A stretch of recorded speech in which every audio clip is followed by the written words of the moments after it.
Ayuhal mustami'in wal mustami'at rahimakumullah. Kemudian yang berikutnya adalah merasa bersalah saat mencicipi makanan. Sebagian kaum wanita merasa bersalah khususnya untuk mencicipi makanan karena takut membatalkan siam.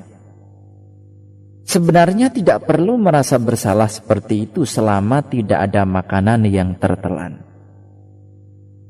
Ibnu Abbas berkata, tidak apa-apa mencicipi isi tungku atau mencicipi sesuatu.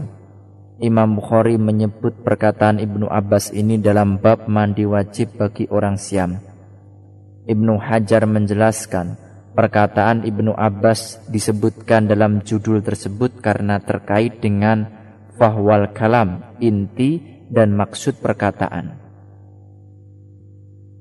Sebab jika memasukkan makanan, mencicipi dan hampir menelan makanan saja tidak membatalkan siam, apalagi mengguyurkan air ke permukaan kulit, tentu lebih tidak membatalkan siam.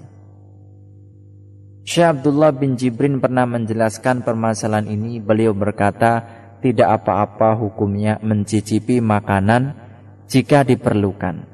Misalkan makanan didekatkan di ujung lidah untuk mengetahui apakah manis, asin atau yang lain, namun tidak boleh ditelan. Makanan yang dicicipi harus dikeluarkan dan hal tersebut insya Allah tidak membatalkan siam.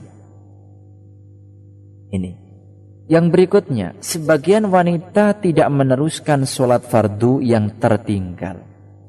Di antara kekeliruan yang terkait dengan kaum wanita adalah ketika sholat bersama imam dan tertinggal 1 atau 2 rakaat, ia salam bersama imam dan tidak mengqadha mengganti rakaat yang tertinggal.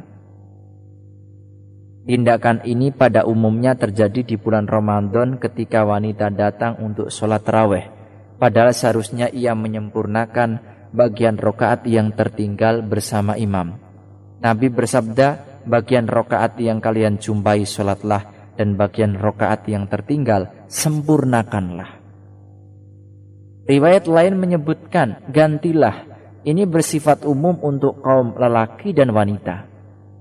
Untuk itu, ketika seseorang wanita memulai sholat bersama imam dan sudah tertinggal 1 rakaat atau lebih, ia harus menunggu imam salam. Setelah itu berdiri dan mengganti bagian rakaat yang tertinggal. Dengan demikian sholatnya sempurna. Telah bersih dari nifas sebelum 40 hari tapi tidak siam dan sholat. Ini juga salah. Ada sebagian wanita yang sudah suci dari nifas sebelum 40 hari, tapi yang bersangkutan enggan sholat dan siam hingga genap 40 hari lamanya. Ini keliru. Yang benar adalah ketika darah nifas sudah berhenti meski belum genap 40 hari, yang bersangkutan harus mandi kemudian sholat dan siam ketika waktunya siam.